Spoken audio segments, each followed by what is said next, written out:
it's now confirmed. The Supreme Court has decided and looked into the matter and said that the Congress has won the trust vote in Uttarakhand. Let's go across to Siddharth Pandey quickly, who's there at the Supreme Court. Siddharth, the Congress had already claimed victory.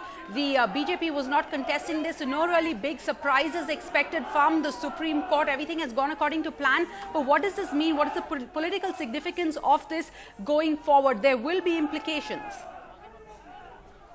Well, that's right, and while I in fact tell you about that, let me just also show you the scenes out here at Bijapur Guest House. This is the residence of Harish Rawat. Celebrations have already broken out here. They've been monitoring the news very closely. Yesterday, of course, those dramatic moments when, of course, the Congress claimed that they had the numbers. Today, officially, of course, the centre informing the Supreme Court that Harish Rawat indeed has won the floor test. In fact, the next step would have to be the lifting of President's rule, and of course, I guess the next step would be Harish Rawat being sworn in as the Chief Minister, and that's exactly what the Congress here is expecting will happen. So, in fact, this has been almost like more than 2 months of turmoil, political turmoil, eventually leading, to the imposition of President's rule, something that the Congress had challenged in the High Court. It went all the way up to the Supreme Court, ordering, in fact, the floor test, which took place yesterday.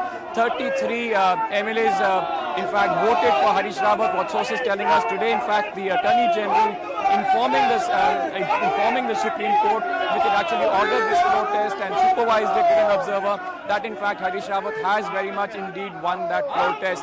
So in fact the celebrations, as you can see out here, have already started at Harish Rawat's residence.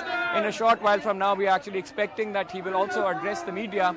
And in fact, he's already said that, if you can just pan and just show you, they're already setting up a next round of firecrackers. This has just been going on for the past couple of minutes now.